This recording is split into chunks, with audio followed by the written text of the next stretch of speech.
Welcome to Legwork University. I'm Charlie, and today we'll be reviewing Patients tab navigation and both group and individual patient details. Let's get started. So when talking about the Patients tab, we're talking about one of the most important and widely used tabs within Legwork. This is the tab where all of your manual messaging and interaction with patients on an individual and a group level is likely to take place. So to get to the Patients tab, I'm going to have you move to the top middle left of the screen and click on Patients. When the Patients tab comes up, you'll see three main columns. We have the groups that your patients are organized into on the left. In the middle are the patients inside whatever group on the left you have selected. And on the right will be information about whatever you have selected.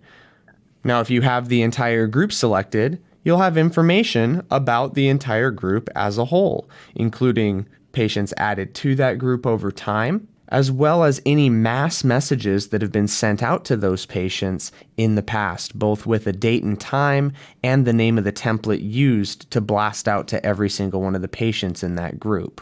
When we click on a patient in the middle screen, we then get more information about the individual patient as opposed to the entire group. So I'll show you that again. When we have the group selected, we have information about the group.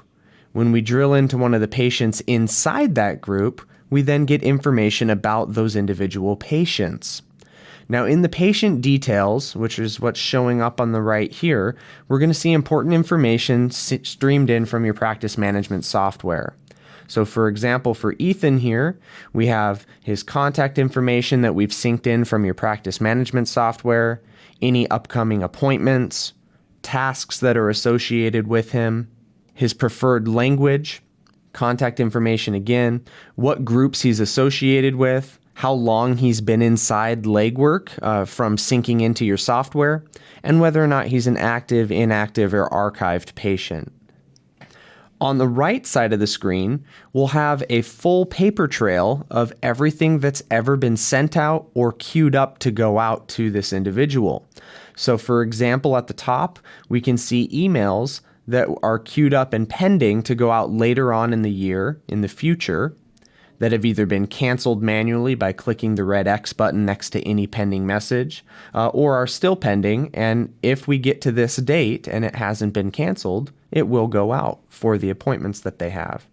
We can also go into the past and look at things that have been sent to him in the past in order to get information about what has happened with this patient in the past. If we want to get more information about a specific message, we can start by looking at the type of message that was sent. Was it a text? Was it an email? Was it a postcard? Was it an auto call? We can see the delivery state. Was it sent? Was it canceled? Is it pending? And we can get more information on that particular message that was sent by clicking on more info and seeing information like the name of the touch point, which we use for support, the name of the patient, when we created this touch point. This is important because the create date is going to be when we first decided that this touch point needed to be something created in Legwork automatically. So for example, if you have an appointment tomorrow for a patient and you create that appointment today, we're going to show your created at date be today because the appointment's tomorrow and you created the appointment today.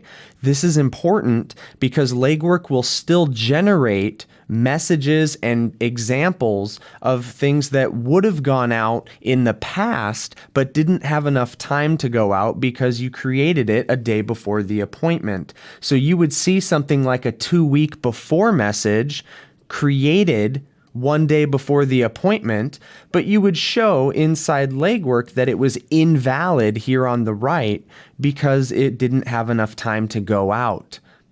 So that's an important thing to keep in mind. The more info will also give us information like when it's going to be sent. So when it's created is when Legwork first sees the need for that message coming from the automation and pops it in and queues it up. The send at is actually when that's getting sent. The message type is just a reiteration of whether it's a text, email, or an auto call. And the delivery status, of course, will show you that it's been sent. If the email or text or anything that's been sent invalidates for any reason, so maybe it fails because they've unsubscribed from that type of messaging, or they've opted out, or there wasn't enough time to send the message because the appointment is happening too close to when the appointment was scheduled, that type of thing will be displayed at the bottom if it's an invalid message. You can also view proofs of the message that was sent. So for example, if we want to look at this text message, we'll click View Proof, and this will generate an example of what the message was that was sent out to that patient. This is really handy to be able to have an actual factual kind of representation of what's been sent to the patient. And of course, this scrolls off into the past as far as we have messaging for that individual patient. So do keep in mind that this is thorough, and this is going to go back all the way until the very first time you synced with Legwork and the very first time you were live and have started messaging these patients. So this is a nice thorough history of everything that's left the software, both through the automation and sent manually by you and your staff or Legwork employees if we're helping you with a blast, right here on the right. So this is very handy for kind of fact checking when patients have said that they didn't receive anything. You can also reference our email performance dashboard video as well for more information on how to see if people have interacted with emails.